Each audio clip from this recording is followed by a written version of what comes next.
Eu vou apresentar para vocês o resultado de 2020, também falar um pouco do endividamento. Vou tentar ser o mais sintético possível, mas sem deixar que as explicações sejam bem dadas, ok? Então vamos lá. O resultado de 2020, estamos fechando com um resultado positivo da ordem de 19 milhões de reais. Agora, isso tem que ser olhado de uma maneira separada. O que é aquilo que são receitas recorrentes e não recorrentes? Então, eu vou começar a apresentar para vocês a parte mais simples e depois vamos abrir um pouco mais a questão do recorrente. Então, vamos mostrar aqui quais os resultados que influenciaram positivamente o 2020 e fizeram com que o resultado ficasse positivo, os efeitos não recorrentes. Bom, aqui no resultado não recorrente, nós tivemos três efeitos importantes. O primeiro foi a venda de 50,1% do shopping, que gerou um lucro da ordem de 91 milhões de reais. O segundo efeito, bastante positivo, foi a valorização da Arena a fluxo de caixa descontado, ou seja, nós contratamos uma empresa internacional para verificar o planejamento futuro da Arena em cima daquilo que estava sendo construído e as perspectivas de receita. Essa empresa fez uma avaliação e que nos permitiu reconhecer no balanço uma mais-valia lá na Arena e, consequentemente, via equivalência patrimonial aqui no Atlético de 66 milhões de reais. E o terceiro item foi a avaliação do próprio shopping, que foi feito pela mesma empresa internacional que fez o trabalho lá na Arena e que também produziu aí um laudo e que nos permitiu fazer um reconhecimento de mais-valia de 138 milhões a fluxo de caixa descontado. Então, tivemos aí um crescimento bastante importante no patrimônio do clube, principalmente em relação à questão da Arena e do shopping, e também a aquisição de atletas, que ajudou também a fazer com que o patrimônio crescesse. Em 2019, nós tínhamos um patrimônio de 780 milhões, hoje nós temos um patrimônio de 1,3 bilhões.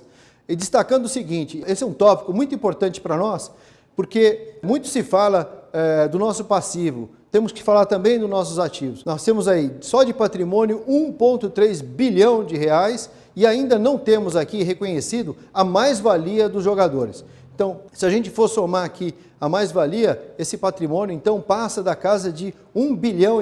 Isso aqui é muito importante que o torcedor saiba. O Atlético tem patrimônio e está aqui, ó, na contabilidade, registrado com laudos de avaliação de empresa internacional do primeiro nível, está aí, 1,3 bilhão de patrimônio. Isso é importante que você saiba. Agora o recorrente é o seguinte, o ano de 2020 foi marcado pesadamente pela questão do Covid. Então nós temos 179 milhões de efeitos gerados pela falta de bilheteria, a menor liquidez no mercado de transferência, os direitos de transmissão do futebol, do Campeonato Brasileiro, uma parte importante deles foi parar em 2021 e tivemos uma reestruturação administrativa. Isso também foi um ponto importante, gente.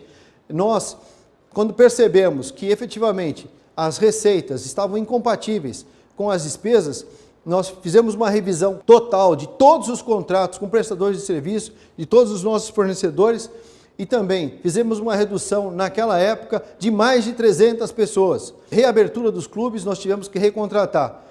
Mas no total, hoje, o Atlético está trabalhando com 28% a menos de pessoas do que ele tinha. Hoje, o Atlético tem 531 pessoas. Antes ele tinha 736. Essas 205 pessoas foram desligadas e não voltaram. Nós produzimos uma economia mensal da ordem de 1,104 milhões de reais, considerando que já tem encargos, nós estamos falando aí alguma coisa perto de 13 milhões de reais de economia para o clube. E o que nós fizemos com os 13 milhões? O que aconteceu no começo do ano para o Atlético? Nós fomos desclassificados da Copa do Brasil e da Sul-Americana. Com isso, a gente ficou com uma perspectiva de receita muito pequena. Então, nós decidimos que iríamos investir mais no futebol para melhorar o elenco e também fomos buscar investimentos. Mas vamos falar na segunda parte a questão do investimento. O segundo item mais importante que ajudou a construir esse resultado foi justamente o investimento que nós fizemos. Esses investimentos, quando você compra um atleta, você tem que reconhecer a amortização do contrato dele ao longo do prazo do contrato. Por exemplo, se o contrato é de 3 anos, nós vamos ter que diluir em 3 anos. Então, esses novos contratos, aliados aos que nós já tínhamos, nós tivemos que reconhecer um número expressivo aí no resultado, que não representou saída de caixa, mas ele contribuiu para a formação do resultado negativo, mesmo não gerando uma saída de caixa. Então, esse foi o principal componente do investimento que nós fizemos, esses custos referentes aos investimentos que foram parar no resultado decorrente da obrigatoriedade de se reconhecer isso nos contratos. Queria também destacar outro ponto seguinte, a questão dos resultados de outros clubes importantes. O Palmeiras vai publicar um número de 151 milhões de resultado negativo, o Flamengo já publicou de 107 milhões de resultado. Para o nosso resultado, e vendo que esses clubes estavam numa outra curva, tinham um plantel mais qualificado e, consequentemente, disputaram mais competições e arrecadaram mais recursos, vocês veem que a nossa situação chega a ser semelhante em termos de perdas decorrentes de Covid. Infelizmente, esse é um parâmetro negativo, mas que afetou todos os clubes. Bom, eu queria dar destaque aqui, na nossa próxima transparência, a questão dos investimentos que foram feitos em atletas. Nós investimos 253 milhões em atletas, nós tínhamos 197 milhões. Entretanto, quando nós comparamos o valor de mercado, haja visto o desempenho do time, chegamos em terceiro lugar e ficamos na ponta do campeonato inúmeras vezes, ficamos apenas 3 pontos de empatar em número de pontos com o líder e, consequentemente, se tivesse 3 pontos, teríamos sido campeão. A nossa avaliação em cima do Giga é que esses atletas hoje valem 630 milhões de reais. Ou seja, nós investimos 253, melhoramos a qualificação, treinador, e houve uma valorização de 180 milhões. É uma pena que esses números de valorização a gente não pode reconhecer no resultado, até porque a regra contábil não existe. Mas se eles estivessem junto com aquele 1,3 bilhões lá, veja para onde iria o nosso patrimônio. Isso é importante que todos saibam. Temos sim dívida, mas também temos um patrimônio bem maior do que o passivo do clube e temos patrimônio líquido positivo para aqueles que são mais na linha do contábil. Outra análise que a gente fez com relação ao desempenho do clube de 16 a 2020. Nossa barrinha é representada pela barrinha preta e aí a gente nota que quando os salários, quando a folha de pagamento fica muito descolada dos outros clubes que estão sempre disputando a ponta, como Flamengo, Palmeiras, Grêmio, Inter, São Paulo, a gente verifica que o nosso desempenho cai, porque a qualificação dos nossos atletas, teoricamente, também cai, e eles ficam lá disputando todo o dinheiro que é colocado no mercado de futebol. Então, quando nós subimos a folha, no começo de 2020, foi exatamente quando nós tínhamos uma folha menor do que os outros clubes e fomos desclassificados como fomos. À medida que a gente foi investindo no plantel, a folha foi subindo, foi se equiparando a esses clubes que normalmente estão na ponta da tabela, o nosso desempenho também foi para a ponta da tabela. Isso é importante que todos saibam. Existe uma relação direta entre o investimento que você faz no futebol, os salários que você paga no futebol, em relação ao desempenho. Não há como separar. É muito difícil um clube que não tenha investimento em atletas e salário para os atletas ter um desempenho de ficar constantemente na ponta. Um ou outro pode aparecer e desaparecer aí, mas constantemente, como vem acontecendo com esses outros clubes que a gente mencionou aqui, é por conta da qualidade do plantel e a questão do salário. O desafio agora é produzir receitas para manter o clube em alto nível e cobrir essa folha de pagamento. Mas a gente vai olhar um pouco mais para frente esse assunto. Vamos falar do endividamento.